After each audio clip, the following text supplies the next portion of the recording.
Hello guys, मैं इंद्रेश अपने YouTube channel Indresh GS classes में आप सभी का स्वागत करता हूं। तो दोस्तों, आज आप सभी लोगों को 75 गणतंत्र दिवस की हार्दिक शुभकामनाएं। ठीक है, ढेर सारी शुभकामनाएं। अगला आप लोग गणतंत्र दिवस वर्दी में मनाएं। ठीक है, यही मेरी आप लोगों को ढेर सारी शुभकामनाएं है। ठीक, आप लोगों का पेपर 18 को फिक्स हो चुका है, 100% होगा, 2 पालियों में होगा। ठीक है, एक पत्र जो है जारी हो गया है जो वायरल हो रहा है। ठीक है, और जीके जीएस की बहुत ही महत्वपूर्ण क्लास जो आप लोगों को मैं प्रोवाइड करूंगा आज 75वें गणतंत्र दिवस के उपलक्ष्य में। तो चलिए स्टार्ट करते हैं आज की क्लास को, और ढेरों सारी शुभकामनाएं आप लोगों के लिए। ठीक है, तो बहुत ज़्यादा बातें नहीं करेंगे, हम लोग क्लास को क्या करेंगे, स्टार्ट करेंगे। ठीक है, तो ये क्या कर रहा है, आइए क्लास को स्टार्ट करते हैं। आज मैंने टाइप करके सारी चीज़ों को प्रोवाइड किया आप लोगों को। अगर अच्छा लगेगा तो प्लीज़ ज़रूर बताइएगा किस तरह का आप लोगों को यह कंटेंट मेरा लगा। ठीक, तो ज़रूर बताइएगा। चलिए, पहला क्वेश्चन आप लोगों के सामने, क्वेश्चन नंबर 1 देखिए क्या कह रहा है कि किस शहर को अभी तक राष्ट्रीय राजधानी क्षेत्र में सम्मिलित नहीं किया गया है? तो जिंद को, करनाल को, अलीगढ़ को या मुजफ्फरनगर को? बताइए, इसमें से किसको नहीं सम्मिलित किया गया? तो इसमें से जो हमारा अलीगढ़ है, इसको क्या किया गया है, सम्मिलित नहीं किया गया। तो सी पार्ट इसका बिल्कुल सत्य हो जाएगा। लेकिन हमको सी पार्ट से ही काम नहीं चलेगा, हमको इसका पूरा डिटेल देखना होगा। करना होगा, डिटेल देखना होगा। इसको हम लोग क्या करते हैं, NNCR। ठीक, क्या बोलते हैं, NCR, नेशनल कैपिटल रीजन्स बोलते हैं। हिंदी में क्या बोलते हैं इसको, राष्ट्रीय राजधानी क्षेत्र बोलते हैं। याद रखिएगा आप लोग, इसमें कितने राज्य आते हैं सबसे पहले तो ये बताएंगे आप लोग। तो हमारा कौन कौन सा राज्य आता है, एक राजस्थान आता है। मैं यहाँ पे सारी चीज़ लिख रहा हूँ। ठीक है, राजस्थान आता है। ठीक है, कौन कौन, राजस्थान आता है। ठीक है, राजस्थान और उत्तर प्रदेश। ठीक, कौन सा, उत्तर प्रदेश हमारा आता है, उत्तर प्रदेश आता है। ठीक, उत्तर प्रदेश आता है। और उत्तर प्रदेश के बाद कौन आता है, हरियाणा आता है। कौन सा आता है, हरियाणा आता है। ठीक है, हरियाणा आता है। ठीक है, हरियाणा। और नई दिल्ली, दिल्ली तो हमारा इसमें रहता ही है। ठीक है, दिल्ली पूरा रहता है इसके अंतर्गत। ठीक, तो दिल्ली पूरा रहता ही है। ठीक, जो हमारा राजस्थान है, इसके कितने ज़िले आते हैं बताइए, इसके कितने ज़िले आते हैं? राजस्थान के कितने, राजस्थान के 2 ज़िले आते हैं। कितने आते हैं, 2 ज़िले। याद रखेंगे, कभी कभी पूछता है राजस्थान के कितने, उत्तर प्रदेश के कितने ज़िले आते हैं? तो उत्तर प्रदेश के 8 ज़िले आते हैं। कितने ज़िले आते हैं, 8 ज़िले आते हैं। हरियाणा के कितने ज़िले आते हैं, हरियाणा के 14 ज़िले। कितने, 14 ज़िले आते हैं। ठीक है, याद रखेंगे आप लोग, राजस्थान के 2, उत्तर प्रदेश के 8, हरियाणा के 14। टोटल ज़िले एनसीआर के अंतर्गत कितने आते हैं बताइए?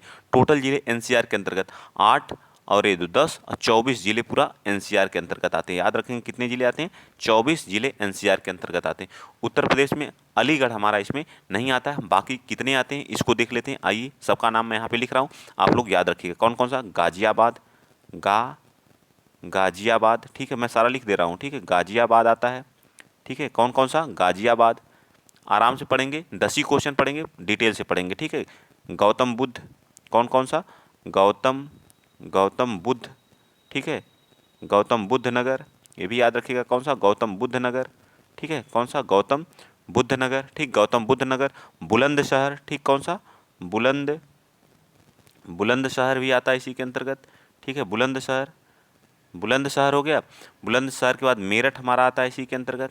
कौन आता है, मेरठ भी इसी के अंतर्गत आता है। ठीक है, मेरठ के बाद बागपत भी आता है। ठीक है, कौन सा, बागपत। आप लोग याद रखिएगा, एक क्वेश्चन आएगा 100%, यूपी पुलिस वाले, एसएससी जीडी वाले सभी। हापुड़ आता है इसी के अंतर्गत। ठीक, कौन आता है, हापुड़ आता है। ठीक, हापुड़ आता है। हापुड़ के बाद जो बचे हुए इधर मैं लिख दे रहा हूँ। ठीक, हापुड़ के बाद मुजफ्फरनगर आता है। ठीक है, मुजफ्फरनगर। ठीक, मुजफ्फरनगर आता है। ठीक है, मुजफ्फरनगर आता है। कितने हो गए, 1 2 3 4 5 6 7, और एक हमारा शामली आता है जो अभी हाल ही में शामिल हुआ। कौन सा, शामली है वो। ठीक है, कौन सा, शामली। तो 8 हमारे हो गए। ठीक है, 8 हो गए। और हरियाणा के कौन कौन से होते हैं, फरीदाबाद, गुड़गांव, मेवात, रोहतक, सोनीपत, खेड़ी, झज्जर, पानीपत, पलवल, महेंद्रनगर। ठीक है, और राजस्थान के 2 आते हैं, इनको भी यहाँ पे मैं लिख दे रहा हूँ कौन कौन से आते हैं। राजस्थान के देख लीजिएगा, 2 राजस्थान के आते हैं, इनका भी पूछ सकता है। एक भरतपुर आता है, एक क्या आता है, एक भरतपुर आता है। ठीक है, याद रखिएगा, एक भरतपुर आता, और एक कौन सा आता, अलवर आता। ठीक, कौन सा, अलवर। 2 जिले आते हैं। ठीक है, तो अब देख लीजिए एनसीआर के अंतर्गत कितने जिले आते हैं, 24 जिले आते हैं। 2 किसके आते हैं, राजस्थान के। कौन कौन सा, भरतपुर और अलवर, भरतपुर और अलवर।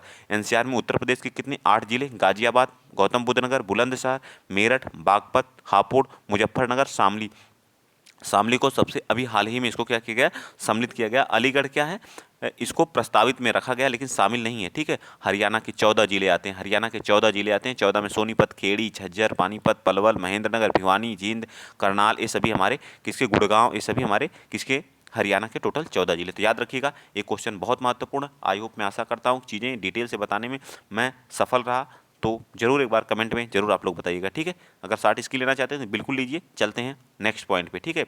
इसी तरह अगर वीडियो अगर अच्छा लगा तो प्लीज़ जरूर बताइएगा, इसी तरह का वीडियो आपको प्रोवाइड किया जाएगा, ठीक है। चलिए आराम आराम से हर एक क्वेश्चन को हम लोग क्या करेंगे, कवर करेंगे। आ जाइए क्वेश्चन नंबर 2 पे आते हैं हम लोग, ठीक है। क्वेश्चन नंबर 2 देखिए क्या कह रहा है, ये है वर्तमान में, पूछ रहा है वर्तमान में उत्तर प्रदेश में कितनी ग्राम पंचायतें हैं। कह रहा है वर्तमान में उत्तर प्रदेश में कितनी ग्राम पंचायतें हैं। बताइए, लगभग 25,000, लगभग 32,000, लगभग 42,000, लगभग 52,000। बताइए। तो उत्तर प्रदेश में लगभग क्या है, अप्रॉक्सीमेट या जो भी कह सकते हैं, अप्रॉक्सीमेट ही कह सकते हैं, कितनी है। इसका राइट आंसर क्या आ जाएगा, डी पार्ट आ जाएगा, 52,000। ठीक, क्या आ जाएगा, 52,000 आ जाएगा। आइए देखते हैं उत्तर प्रदेश के बारे में, ठीक है, अपना यूपी, ठीक है। यूपी के बारे में देख लेते हैं। ये रहा हमारा यूपी, ठीक है। यहाँ पे पंचायतों की संख्या कितनी है, पंचायत की बात कर रहा है, ठीक है। किसकी, पंचायत की, ठीक। कितनी पंचायतें हैं, 2015 के अनुसार जो टोटल पंचायतें हमारी जो है 52,000 कितनी है, 52,890 हैं। अप्रॉक्सीमेट इसमें तो 52,000 दिया है, तो हम लगभग कितना मान सकते हैं, 53,000 मान सकते हैं। कितनी है, 53,000 क्या है, ग्राम पंचायतें। कितनी है, ग्राम पंचायतें। इसको आप लोग याद रखिएगा, ठीक है। मंडल कितने हैं, मंडल कितने हैं बताइए, इसमें मंडल कितने हैं, तो 18 मंडल हैं, ठीक है। जिले कितने हैं, जिले कितने हैं बताइए, जिले कितने हैं उत्तर प्रदेश में, जिले कितने हैं बताइए, 75 जिले हैं। कितने हैं, यहाँ मैं लिख दे रहा हूँ 75 जिले हैं, ठीक है, 75 जिले हैं। लोकसभा की सीट कितनी है बताइए, लोकसभा की यहाँ सीट कितनी है, लोकसभा की सीट कितनी है, तो 80 है, ठीक। कितनी है, कलर चेंज कर दे रहा हूँ, एक ही कलर से सही नहीं है, ठीक है। कितनी है लोकसभा की सीटें, 80 हैं। राज्यसभा की कितनी सीटें हैं, राज्यसभा की कितनी सीटें हैं बताइए, राज्यसभा की कितनी सीटें हैं, 31 है। कितनी है, 31 है, ठीक है। विधानसभा की सीटें बताइए, विधानसभा की सीटें कितनी हैं, विधानसभा की सीटें कितनी हैं, 403 है। कितनी है, 403 है, ठीक। और विधानसभा, विधान परिषद की कितनी सीट है, विधान परिषद की कितनी सीट है, तो विधान परिषद की सीट कितनी है बताइए, तो 100 है। कितनी है, 100 है, ठीक है। और यहाँ का जो है, और क्या बताएंगे बताइए, इसकी स्थापना कब हुई थी, स्थापना कब हुई थी बताइए, 24 जनवरी 1950 को। कब, 24 जनवरी 1950 को, ठीक। इससे उत्तराखंड कब अलग हुआ था बताइए, उत्तराखंड 9 नवंबर कब, 2000 को, 9 नवंबर 2000 को इससे कट करके कौन बना था, उत्तराखंड राज्य हमारा बना था। कितने जिलों के साथ बना था, तो 13 जिलों के साथ बना था। कितने जिलों के साथ, 13 जिलों के साथ बना था, ठीक है। सारी चीज़ें A to Z एकदम रट डालिए, एक भी चीज़ हमको छोड़ना नहीं है, ठीक है। इसकी जो है पहली महिला जो राष्ट्रपति, पहली महिला राज्यपाल, उत्तर प्रदेश की पहली महिला, फर्स्ट महिला राज्यपाल बताइए, फर्स्ट महिला राज्यपाल कौन थी, फर्स्ट महिला राज्यपाल कौन थी बताइए, फर्स्ट महिला राज्यपाल कौन थी, सरोजनी नायडू थी। कौन थी, सरोजनी, एक मिनट मैं इधर लिख दे रहा हूँ, ठीक है, सरोजिनी, यहाँ नीचे लिख दे रहा हूँ सरोजनी, ठीक है, सरोजनी नायडू जी, ठीक है, नायडू जी, ठीक, सरोजनी नायडू जी, याद रखिएगा, ठीक है। कितनी बार यहाँ पे जो है वो लगा है बताइए, कितनी बार राष्ट्रपति आपातकाल लगा है बताइए, कितनी बार राष्ट्रपति आपातकाल बताइए, आपातकाल लगा है। तो इसमें कितनी बार लगा है, 10 बार लगा है। कितनी बार, 10 बार, ठीक है। सबसे ज़्यादा बार पूरे भारत में, सबसे ज़्यादा बार कहाँ पे लगा, 10 बार उत्तर प्रदेश में। सबसे ज़्यादा समय के लिए कहाँ पे लगा है, तो पंजाब में। कहाँ पे, पंजाब में। ये सारी चीज़ें आपको याद हो जाएँ, A to Z क्या हो जाए, याद हो जानी चाहिए, ठीक है। क्षेत्रफल कितना है यूपी का बताइए, क्षेत्रफल बता दीजिए यहीं पे, क्षेत्रफल कितना है यूपी का, 240,928, ठीक है, 2,40,928 क्या है, यूपी का क्षेत्रफल है। 2,40,928 यूपी का क्षेत्रफल। पंचायत कितनी है, 52,890 है, लगभग 53,000। मंडल कितने हैं, 18 मंडल है। कितने मंडल हैं, 18 मंडल। क्षेत्र और हमारे जो है जिले कितने हैं, 75 जिले हैं, ठीक है। और यूपी में लोकसभा की सीटें 80 हैं, राज्यसभा की 31 हैं, विधानसभा की 403 है, विधान परिषद की 100 हैं। और उत्तराखंड इससे कब अलग हुआ था, तो 9 नवंबर 2000 को उत्तराखंड अलग हुआ था। कितने जिलों के साथ, 13 जिलों के साथ, ठीक है। और 24 जनवरी 1950 को यूपी की स्थापना हुई थी, इसलिए 24 जनवरी को यूपी के स्थापना दिवस के रूप में भी मनाया जाता है। यह कब से मनाया जाना स्टार्ट किया गया था, तो 2018 से स्टार्ट किया गया था। यूपी का क्षेत्रफल 2,40,928 है, ठीक है। फर्स्ट महिला राज्यपाल यूपी की कौन थी, सरोजनी नायडू थी, और पूरे भारत की भी थी।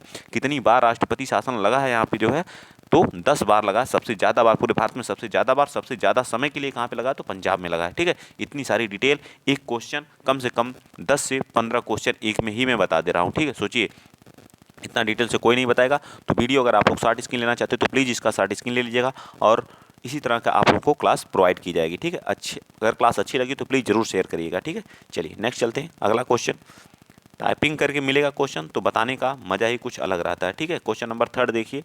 क्वेश्चन नंबर 3 कह रहा है कि निम्न में से किसने कभी भारत के उप प्रधानमंत्री के रूप में कार्यभार नहीं संभाला, बताइए कौन है। कौन है, मोरारजी देसाई जी हैं, देवीलाल हैं, बीपी सिंह हैं, या लाल कृष्ण आडवाणी हैं। तो कौन इसमें जो है क्या किया था, नहीं संभाला था, उनके बारे में बताना है, बताइए। तो कौन थे वो, बीपी सिंह थे। कौन थे, बीपी सिंह थे। ये उप प्रधानमंत्री कभी नहीं बने थे, ठीक है। क्या है, उप प्रधानमंत्री नहीं बने थे, बल्कि 8वें क्या थे, प्रधानमंत्री थे, ठीक। क्या थे, 8वें प्रधानमंत्री। और यह उत्तर प्रदेश के मुख्यमंत्री भी रह चुके थे, ठीक है। इन्होंने कभी भी ये चीज़ नहीं संभाला था, ठीक, याद रखिएगा। पहले उप प्रधानमंत्री कौन थे, बता दीजिए। फर्स्ट उप प्रधानमंत्री कौन थे, फर्स्ट उप प्रधानमंत्री, पहले उप प्रधानमंत्री कौन थे, ठीक, बताइए। उप प्रधानमंत्री कौन थे, बताइए। पहले उप प्रधानमंत्री कौन थे, इसको आप लोग कमेंट करके बताइए। पहले उप प्रधानमंत्री कौन थे, तो सरदार वल्लभ भाई पटेल। कौन थे, सरदार वल्लभ, ठीक है, सरदार वल्लभ भाई पटेल। कौन थे, सरदार वल्लभ भाई पटेल, ठीक है, सरदार वल्लभ भाई पटेल, ठीक। इनको क्या कहा जाता है, एकीकरण का क्या कहा जाता है, एकीकरण का जनक कहा जाता है, ठीक। एकीकरण का जनक कहा जाता है, ठीक है। एकीकरण का जनक कहा जाता है इनको, ठीक है। इन्होंने कांग्रेस की कब अध्यक्षता की थी, कांग्रेस अधिवेशन की कब अध्यक्षता की थी, कांग्रेस अधिवेशन की अध्यक्षता कब किए थे। इन्होंने अध्यक्षता 1931 वाले अधिवेशन में किए थे। 1931 का अधिवेशन में इन्होंने इसकी क्या किए थे, अध्यक्षता किए थे, ठीक है। इनके 31 अक्टूबर को इनका जन्मदिन है। इसको हम लोग किसके रूप में मनाते हैं, एकता दिवस के रूप में मनाते हैं। किसके रूप में, एकता दिवस के रूप में। किसके रूप में, एकता दिवस के रूप में मनाया जाता है, ठीक। एकता दिवस के रूप में क्या किया जाता है, मनाया जाता है, ठीक है। सरदार वल्लभ भाई पहले क्या थे, उप प्रधानमंत्री थे, ठीक है। इन्हें एकीकरण का जनक कहा जाता है। 31 अक्टूबर को एकता दिवस के रूप में मनाया जाता है। और एक कांग्रेस के एक बार अध्यक्ष बने थे, 1931 वाले अधिवेशन में बने थे, ठीक है, याद रखिएगा, ठीक। चलें आगे, चलिए बिल्कुल चलते हैं नेक्स्ट क्वेश्चन। अगला क्वेश्चन चलते हैं, क्वेश्चन नंबर 4। अगर आप लोगों को लग रहा है कि डिटेल अगर किसी में कम हो रहा है तो प्लीज़ ज़रूर बताइएगा, ठीक है। चलिए अगला क्वेश्चन आप लोगों के सामने है। क्वेश्चन नंबर आप 4 बताएंगे, बताइए। क्वेश्चन नंबर 4 का, सामान्य संतुलन सिद्धांत किसने प्रतिपादित किया था। जो सामान्य संतुलन सिद्धांत है इसको किसने प्रतिपादित किया था, J.M. कीन्स ने। कौन, J.M. कीन्स ने, या लियोन्स वालरस ने, या डेविड रिकार्डो ने, या एडम स्मिथ ने। फटाफट बताइए भाई, एक एक बच्चे के चीज़ें आपको याद होनी चाहिए। कौन था, तो ये थे हमारे कौन, ये थे लियोन वारलेस थे, ठीक। इन्होंने क्या किया था, सामान्य संतुलन का सिद्धांत दिया था। और लोगों ने क्या दिया था, इनके बारे में आइए लिख लेते हैं, ठीक है। तो J.N. कीन्स ने क्या दिया था, J.N. कीन्स ने दिया था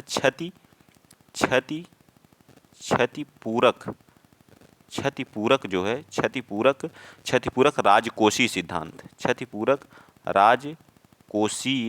राजकोषीय सिद्धांत दिया था, ठीक है। राजकोषीय सिद्धांत, ठीक है, राजकोषीय सिद्धांत दिए थे, ठीक है। इनको याद रखिएगा, ठीक। क्षतिपूरक राजकोषीय सिद्धांत, ये तो बता ही दिया। इनके बारे में डेविड रिकार्डो ने क्या किया था, डेविड डेविड रिकार्डो ने किसका दिया था? तुलनात्मक लाभ का सिद्धांत दिया था। किसका? तुलनात्मक तुलनात्मक तुलनात्मक लाभ तुलनात्मक लाभ का सिद्धांत दिया था। ठीक है, तुलनात्मक लाभ का सिद्धांत दिया था। और हमारे जो थे लाभ का सिद्धांत कौन दिया था? एडम स्मिथ ने। लाभ का सिद्धांत, ठीक है, लाभ का सिद्धांत कौन दिया था? ये हमारे थे कौन? एडम स्मिथ साहब ने। ठीक, क्षतिपूरक राजकोषीय सिद्धांत जे एनस्किंस ने। लियांस वालरस ने सामान्य संतुलन सिद्धांत दिया था। तुलनात्मक लाभ का सिद्धांत डेविड रिकार्डो ने, और लाभ का सिद्धांत एडम स्मिथ ने। याद रहेगा।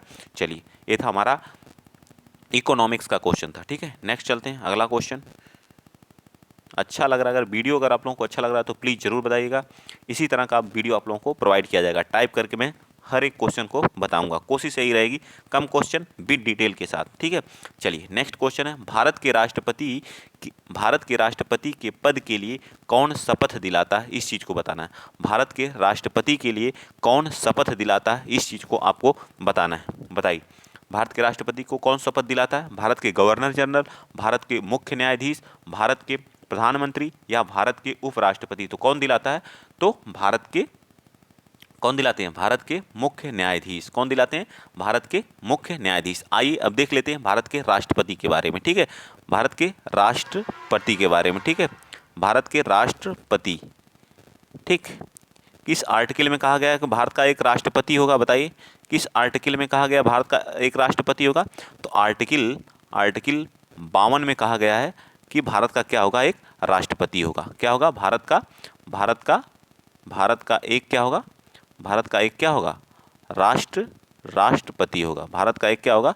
राष्ट्रपति होगा। ठीक है, और आगे आर्टिकल 53 में कहा गया है, इसमें जो है कार्यपालिका की क्या होंगी? शक्तियां निहित होंगी। क्या होंगी? कार्यपालिका। ठीक है, कार्यपालिका की जो शक्ति होगी वह इसके अंतर्गत क्या होगी? निहित होगी। ठीक है, फिर का क्या कहा गया? आर्टिकल 54 में क्या कहा गया? चुनाव की बात की गई है। किसकी? चुनाव की। ठीक है, चुनाव की बात की गई है। ठीक है, इसका चुनाव कैसे होगा? और बताइए, आर्टिकल 60 में क्या? शपथ की बात की गई है। किसकी? आर्टिकल 60 में शपथ। ठीक है, किसकी? शपथ की बात की गई है। ठीक है, आर्टिकल 60 है। ठीक, आर्टिकल 60 में क्या कहा? शपथ की बात की गई। आर्टिकल 61 में क्या कहा गया है? आर्टिकल 61 बताइए। आर्टिकल 61 महाभियोग की बात की। राष्ट्रपति पर क्या किया जा सकता है?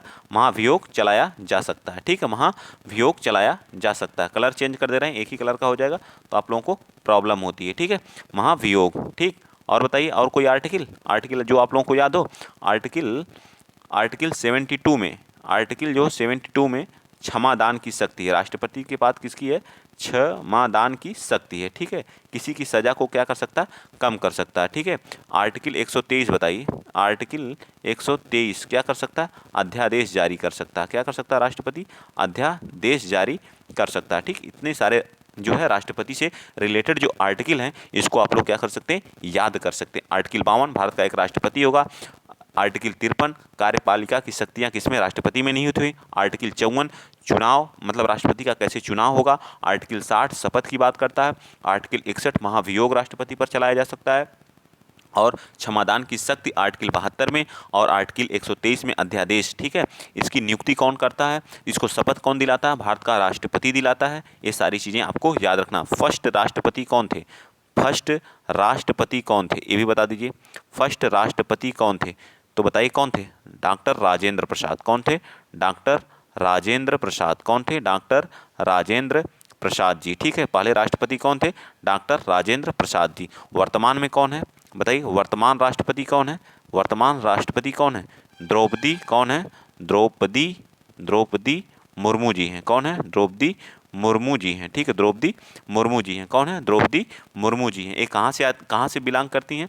ये कहाँ से बिलोंग करती हैं? तो उड़ीसा से। ठीक है, उड़ीसा से। किस जनजाति से बिलोंग करती हैं? तो संथाल जनजाति से। किस जनजाति से बिलोंग करती हैं? तो याद रखिएगा संथाल जनजाति से बिलोंग करती हैं। ठीक है, संथाल जनजाति से बिलोंग करती हैं। पहली जनजातीय महिला राष्ट्रपति कौन है? द्रौपदी चंद्र मुर्मू। ये इससे पहले कहाँ की गवर्नर रह चुकी, तो झारखंड की गवर्नर भी रह चुकी हैं। कहाँ की? झारखंड की क्या रह चुकी हैं? गवर्नर भी रह चुकी हैं। कहाँ की? झारखंड की गवर्नर भी रह चुकी हैं। संथाल जनजाति से आती हैं, उड़ीसा से बिलोंग करती हैं। ये सारी चीज़ें आपको याद रखना है। ठीक है, इतना डिटेल आपको कहीं नहीं प्रोवाइड किया जाता होगा, तो प्लीज़ एक बार आप लोग ज़रूर शेयर करिएगा चैनल को और सपोर्ट भी करिएगा। ठीक है, चलिए तो आगे चलें।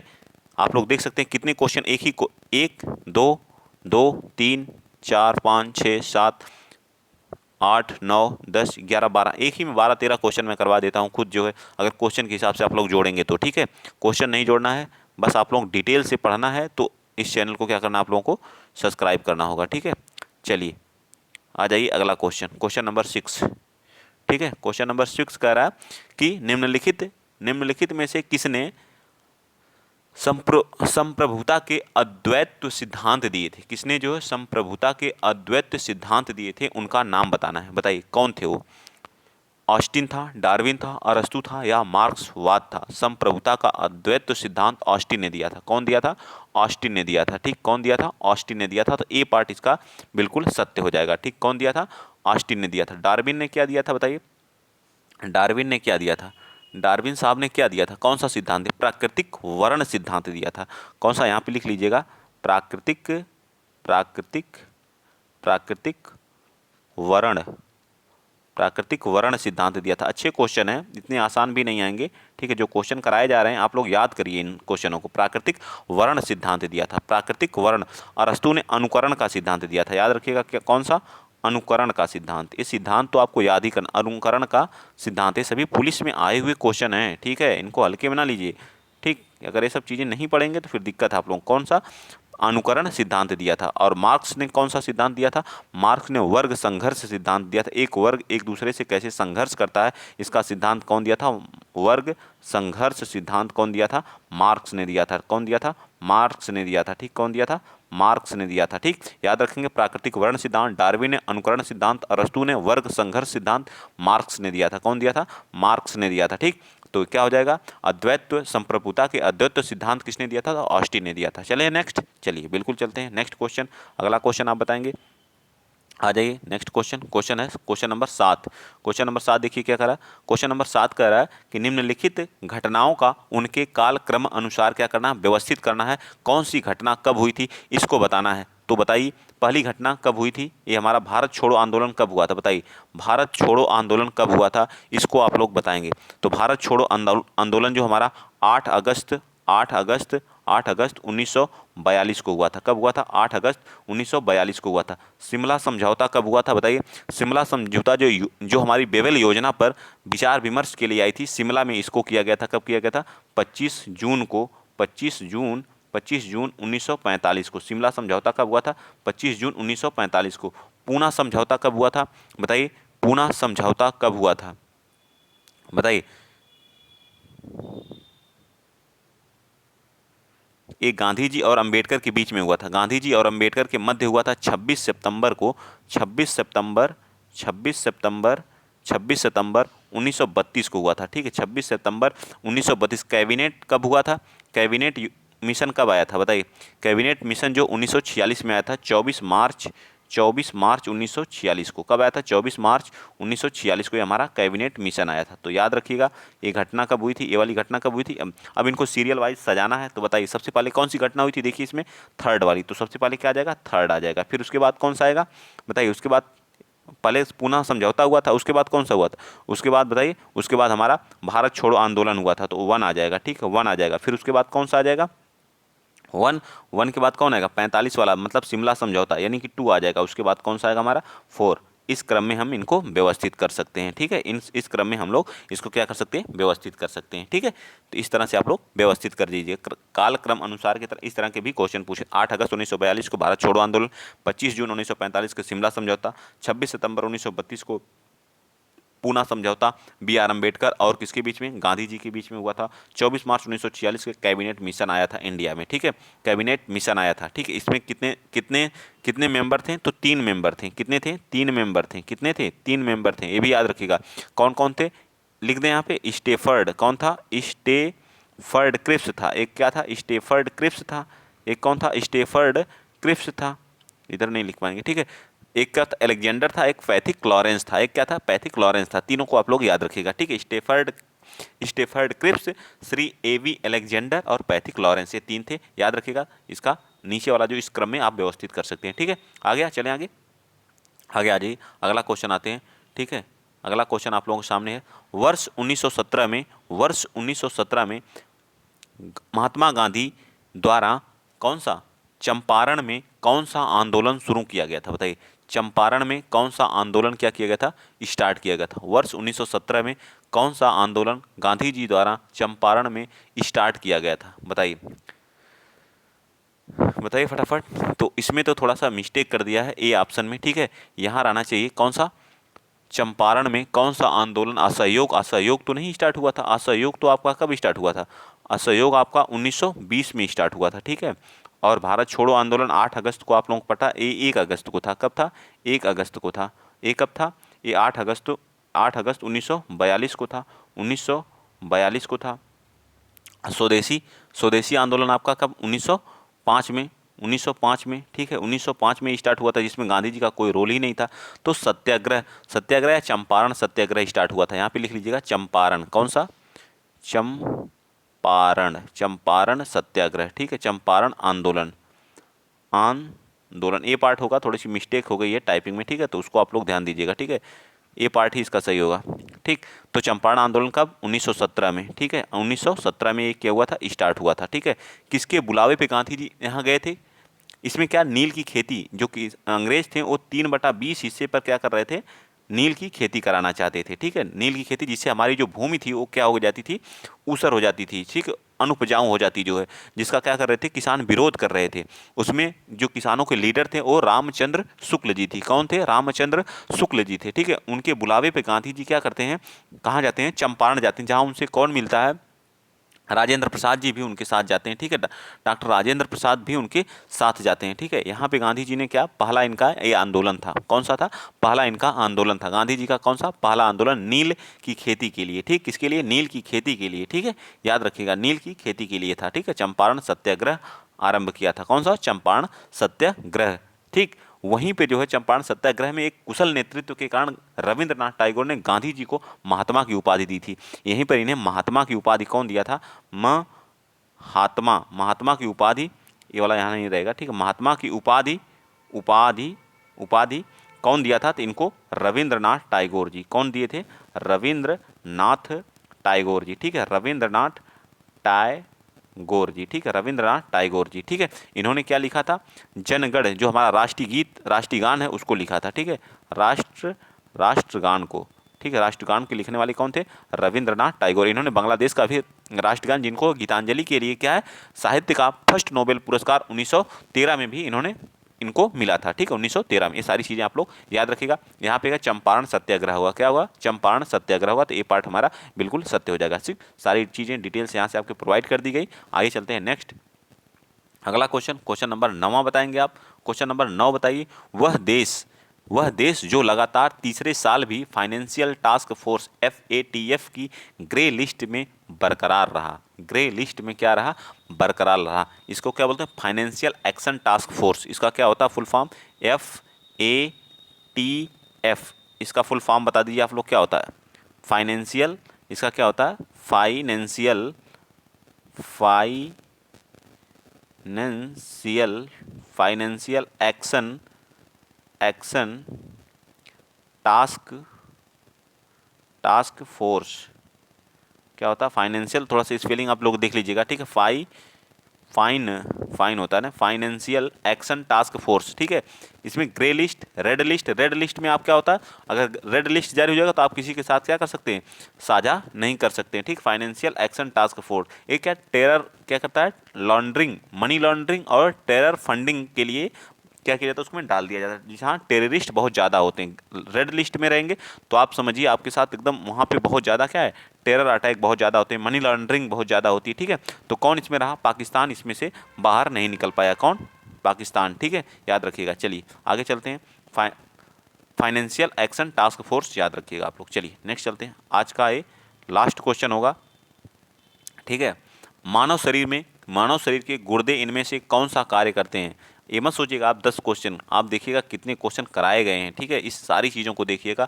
मानव शरीर के गुर्दे इनमें से कौन सा कार्य करते हैं, हर तरह के क्वेश्चन, साइंस के सभी तरह के क्वेश्चन आपको प्रोवाइड किए गए थे। तो मानव शरीर में जो हमारी गुर्दा, जिसको हम लोग किडनी बोलते हैं, ठीक, किडनी क्या, उत्सर्जन का कार्य करती है। किसका करती है, उत्सर्जन का कार्य करती है। किस चीज़ का कार्य करती है, उत्सर्जन का कार्य करती है। ठीक है, याद रखेंगे ना आप लोग।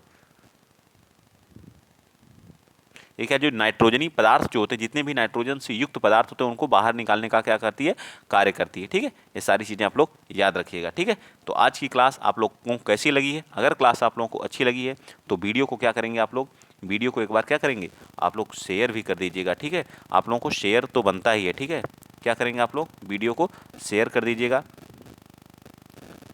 शेयर एंड लाइक आप लोगों का क्या है, परम कर्तव्य है। ठीक है, शेयर एंड लाइक करना आप लोगों का क्या है, परम कर्तव्य है। ठीक, तो जरूर करिएगा शेयर एंड लाइक्स। ठीक, वीडियो अगर अच्छा लग रहा है तो। इसी तरह अगर वीडियो पाना तो कमेंट में जरूर बताइएगा, सर बहुत अच्छी थी। इसी तरह से डिटेल से आराम से सारी चीज़ें कराई जाएंगी अगर आप लोगों को वीडियो अच्छा लगेगा तो। इसी तरह से हिंदी की क्लास आएगी आप लोगों को और GK GS की। ठीक, तो आज के लिए इतना ही। जय हिंद, जय भारत।